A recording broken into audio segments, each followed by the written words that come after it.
Ahmed በቅዱስ ጳውሎስ ሆስፒታል የሚገኘውን የሰው ሰራሽ አካልና የአካል ድጋፍ ማደራጃ ድርጅትን ጎብኝተዋል። ድርጅቱ በተለያዩ ተፈጥሯዊና ሰው ሰራሽ አደጋዎች አካላቸውን ላጡ ኢትዮጵያውያን የሰው ሰራሽ አካልና የአካል ድጋፍ በማምረት የሚያቀርብ ድርጅት ነው።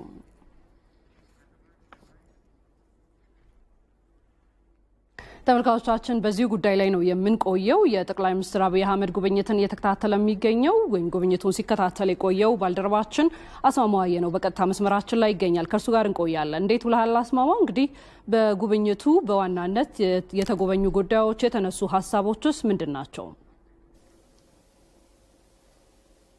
አመሰግናለሁ ሮዛ። እንግዲህ ጠቅላይ ሚኒስትር አህመድ በአጠቃላይ በአገር አቀፍ ደረጃ በተካሄደ በነበረው በሕግ ማስከበር ዘመቻው እንደ በሌሎች ሀገራዊ ጉዳዮች ባለፉ ጊዜያቶች ስራ ላይ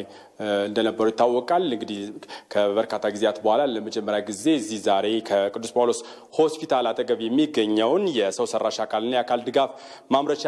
ማደራጃ ድርጅትን ጎብኝተዋል። ይህ ተቋም በዋናነት የሚሰራቸው ስራዎች ምንድናቸው የሚለውን ስንመለከት ቀደም ብሎ እንደተጠቀሰው በተፈጥሮና በሰው ሰራሽ ጉዳት የደረሰባቸው ኢትዮጵያውያን በተለይ እግራቸው ላይ ጉዳት የደረሰባቸው ኢትዮጵያውያን የሰው ሰራሽ አካልና ድጋፎች በማምረት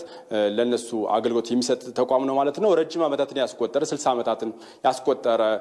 ተቋም ነው በዚህ ስራዎች ውስጥ በማሳለፍ ማለት ነው። እንግዲህ ከሰሞኑ ደግሞ ይህ የሰው ሰራሽ አካልና የአካል ድጋፍ ማደራጃ ድርጅት ጋር የሚያስተሳስር ጉዳይ የተፈጠረው ከሕግ ማስከበር ስራው ጋር በተያያዘ የመከላከያ ሰራዊት አባላት በዛ እንግዲህ የሀገራቸውን ሰላም ለማስጠበቅ እንግዲህ ሲዋደቁ እንደነበረ ይታወቃል። በዛም ጉዳት የደረሰባቸው የመከላከያ ሰራዊቱ አባላት አሉ። ለነሱ በሕግ ማስከበር ስራው ጉዳት ለደረሰባቸው የመከላከያ ሰራዊትም በዚህ ተቋም የሰው ሰራሽ አካልና የአካል ድጋፍ ማምረቻ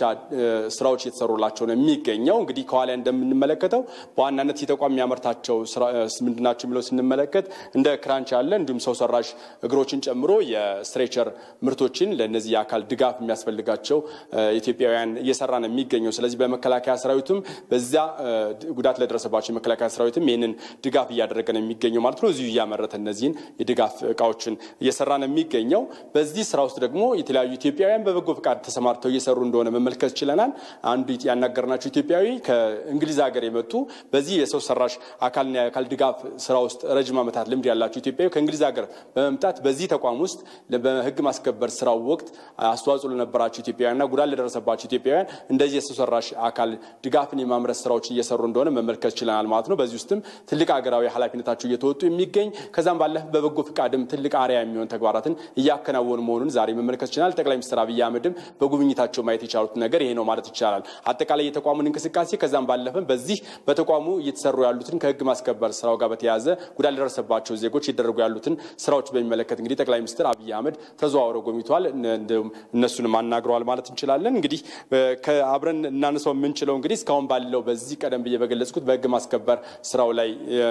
ለነበሩ ለመከላከያ ሰራዊቱ ጉዳት ለደረሰባቸው ለሚሰሩ የሰው ሰራሽ አካላት ድጋፎች በሚመለከት ለጠቅላይ ሚኒስትሩ በሰጡት ማብራሪያ መሰረት እስካሁን 10 የሚሆኑ ተለክተው እንደሄዱና ለነሱም ድጋፍ የማድረግ ስራዎቹ ወይም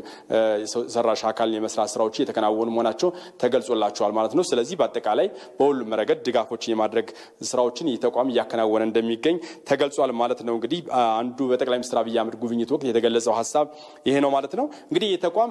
በዋናነት በረጅም ዓመታት ቀደም ብዬ እንደገለጽኩት 60 ዓመታትን ያካል በዚህ አይነት ስራዎቹ በተለይ መከላከያ ሰራዊት አባላትን በእንደዚህ ጉዳት የደረሰባቸውን በማምረት በመደገፍ የቆየ ተቋም ነው። ነገር ግን በአመት ውስጥ 18000 የሚደርሱ የተለያዩ የሰው ሰራሽ የአካልና የአካል ድጋፎችንም ያመርታል። በአሁኑ ወቅት ያለው አቅም ይሄ ነው። ነገር ግን ከዚህ በላይ ስራዎችን ሰራ የነበረ ነው። ከተለያዩ ኮሌጆች ጭምር መጥተው እዚህ የሚማሩበት የነበረ ተቋም ነው። አሁን ላይ ለጠቅላይ ሚኒስትር አህመድ በጉብኝቱ ወቅት እንደገለጹላቸው ከፍተኛ የሆነ የመንግስት ትኩረትን ይፈልጋል የሚል ሐሳብ አንስተዋል። አጠቃላይ ከእቃዎቹ ውድነት እንዲሁም አዳዲስ ቴክኖሎጂዎች በዚህ ተግባራዊ ከማድረግ አንፃር ካለው ትልቅ ፋይዳ አንፃር ትኩረት የሚያስፈልገው ነው ሲሉ ለጠቅላይ ሚኒስትር አህመድ በጉብኝታቸው ወቅት እዚህ የነበሩ ኃላፊዎች ገልጸውላቸዋል ማለት ነው። እንግዲህ ጠቅላይ ሚኒስትሩ በቀጣይ ይህን ተቋም የበለጠ ለማሳደግ በሚሰሩ ሁኔታዎች ላይ የራሳቸውን አስተዋጽኦ ያደርጋሉ ተብሎ ይጠበቃል። በተለይ የተለያዩ አመራሮችን በመስጠት ማለት ነው። ይህንን ተቋም የበለጠ ትኩረት እንዲያገኝ ለማድረግ በጤና ጥበቃ ሚኒስቴር ወይም በቅዱስ ጳውሎስ ሆስፒታል ስር ለማድረግ ሂደቶች መጀመራቸውንም ያናገርናቸው ኃላፊዎች ይገልጻሉ። ይህ ተቋም አሁንም የበለጠ አድጎ ሌላው ያጋጠመው ያለው የሰው ኃይልም ስለሆነ የሰው ኃይል ጥረት በከፍተኛ ሁኔታ አለ በተለያዩ ዩኒቨርሲቲዎች እስከ ዲፕሎማ ድረስ ነው በዚህ ደረጃ ትምህርት የሚሰጠው ስለዚህ እስከ ዲግሪና በተለያዩ መልኩ ትምህርቱ አድጎ በዚህ ሙያ ላይ የሚሰሩ ኢትዮጵያን በርካታ እንዲሆንም ሊሰራ ይገባል የሚል ሐሳብም ለጠቅላይ ሚኒስትር አብይ አህመድ አንስተውላቸዋል ማለት ነው በአጠቃላይ እንግዲህ በዚህ በህግ ማስከበር ስራ ውስጥም ትልቅ የራሱን አስተዋጽኦ እየተወጣ ያለን ይህን ድርጅት እንግዲህ ጠቅላይ ሚኒስትር አብይ አህመድ መጥተው በዛሬው ዕለት ጎብኝተዋል ማለት እንችላለን ሮዛ አመሰግናለሁ ለመረጃዎቹ አስማማው ሆስፒታል አጠገብ የሚገኘውን የሰው ሰራሽ አካልና የአካል ድጋፍ ማምረቻ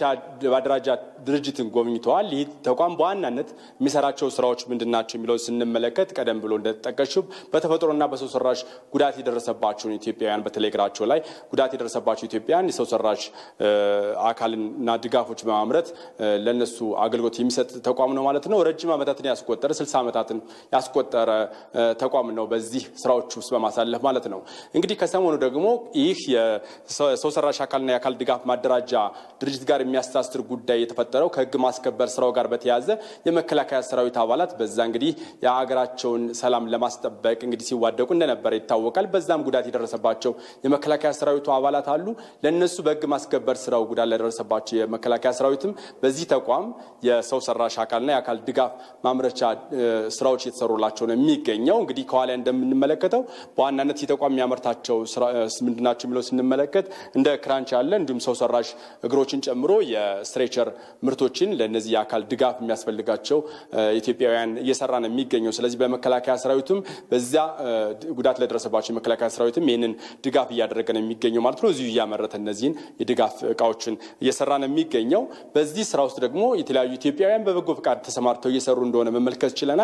አንዱ ያናገርናቸው ኢትዮጵያዊ ከእንግሊዝ ሀገር የመጡ በዚህ የሰው ሰራሽ አካልና የአካል ድጋፍ ስራ ውስጥ ረጅም ዓመታት ልምድ ያላቸው ኢትዮጵያዊ ከእንግሊዝ ሀገር በመምጣት በዚህ ተቋም ውስጥ በህግ ማስከበር ስራው ወቅት አስተዋጽኦ ለነበራቸው ኢትዮጵያውያንና ጉዳት ለደረሰባቸው ኢትዮጵያውያን እንደዚህ የሰው ሰራሽ አካል ድጋፍን የማምረት ስራዎች እየሰሩ እንደሆነ መመልከት ይችላል ማለት ነው በዚህ ውስጥም ትልቅ ሀገራዊ ኃላፊነታቸው እየተወጡ የሚገኝ ከዛም ባለፈ በበጎ ፍቃድም ትልቅ አሪያ የሚሆን ተግባራትን እያከናወኑ መሆኑን ዛሬ መመልከት ይችላል ጠቅላይ ሚኒስትር አብይ አህመድም በጉብኝታቸው ማየት የቻሉት ነገር ይሄ ነው ማለት ይቻላል አጠቃላይ የተቋሙን እንቅስቃሴ ከዛም ባለፈ በዚህ በተቋሙ እየተሰሩ ያሉትን ከህግ ማስከበር ስራው ጋር በተያያዘ ጉዳት ለደረሰባቸው ዜጎች ይደረጉ ያሉትን ስራዎች በሚመለከት እንግዲህ ጠቅላይ ሚኒስትር አብይ አህመድ ተዘዋውረው ጎብኝተዋል እነሱንም አናግረዋል ማለት እንችላለን እንግዲህ ከአብረን እናነሳው የምንችለው እንግዲህ እስካሁን ባለው በዚህ ቀደም ብዬ በገለጽኩት በህግ ማስከበር ስራው ላይ ለነበሩ ለመከላከያ ሰራዊቱ ጉዳት ለደረሰባቸው ለሚሰሩ የሰው ሰራሽ አካላት ድጋፎች በሚመለከት ለጠቅላይ ሚኒስትሩ በሰጡት ማብራሪያ መሰረት እስካሁን 10 የሚሆኑ ተለክተው እንደሄዱና ለነሱም ድጋፍ የማድረግ ስራዎቹ ወይም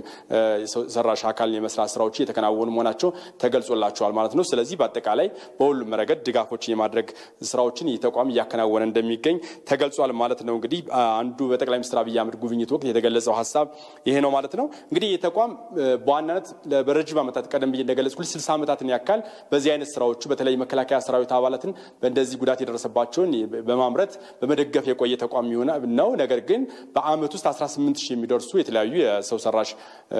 የአካልና የአካል ድጋፎችንም ያመርታል በአሁኑ ወቅት ያለው አቅም ይሄ ነው ነገር ግን ከዚህ በላይ ስራዎችን ሰራ የነበረ ነው ከተለያዩ ኮሌጆች ጭምር መተው እዚህ የሚማሩበት የነበረ ተቋም ነው አሁን ላይ ለጠቅላይ ሚኒስትር አብይ አህመድ በጉብኝቱ ወቅት እንደገለጹላቸው ከፍተኛ የሆነ የመንግስት ትኩረትን ይፈልጋል የሚል ሐሳብ አንስተዋል አጠቃላይ ከእቃዎቹ ውድነት እንዲሁም አዳዲስ ቴክኖሎጂዎች በዚህ ተግባራዊ ከማድረግ አንፃር ካለው ትልቅ ፋይዳ አንፃር ትኩረት የሚያስፈልገው ነው ሲሉ ለጠቅላይ ሚኒስትር አብይ አህመድ በጉብኝታቸው ወቅት እዚህ የነበሩ ኃላፊዎች ገልጸውላቸዋል ማለት ነው እንግዲህ ጠቅላይ ሚኒስትሩ በቀጣይ ይህን ተቋም የበለጠ ለማሳደግ በሚሰሩ ሁኔታዎች ላይ የራሳቸውን አስተዋጽኦ ያደርጋሉ ተብሎ ይጠበቃል በተለይ የተለያዩ አመራሮችን በመስጠት ማለት ነው ይሄንን ተቋም የበለጠ ትኩረት እንዲያገኝ ለማድረግ በጤና ጥበቃ ሚኒስቴር ወይ በቅዱስ ጳውሎስ ሆስፒታል ስር ለማድረግ ሂደቶች መጀመራቸውንም ያናገርናቸው ኃላፊዎች ይገልጻሉ ይሄ ተቋም አሁንም የበለጠ አድጎ ሌላው ያጋጠመው ያለው የሰው ኃይልም ስለሆነ የሰው ኃይል ጥረት በከፍተኛ ሁኔታ አለ በተለያዩ ዩኒቨርሲቲዎች እስከ ዲፕሎማ ድረስ ነው በዚህ ደረጃ ትምህርት የሚሰጠው ስለዚህ እስከ ዲግሪና በተለያዩ መልኩ ትምህርቱ አድጎ በዚህ ሙያ ላይ የሚሰሩ ኢትዮጵያውያን በርካታ እንዲሆንም ሊሰራ ይገባል የሚል ሐሳብም ለጠቅላይ ሚኒስትር አብይ አህመድ አንስተውላቸዋል ማለት ነው በአጠቃላይ እንግዲህ በዚህ በህግ ማስከበር ስራው ውስጥም ትልቅ የራሱን አስተዋጽኦ እየተወጣ ያለን ይህን ድርጅት እንግዲህ ጠቅላይ ሚኒስትር አብይ አህመድ መጥተው በዛሬው ዕለት ጎብኝተዋል ማለት እንችላለን ሮዛ አመሰግናለሁ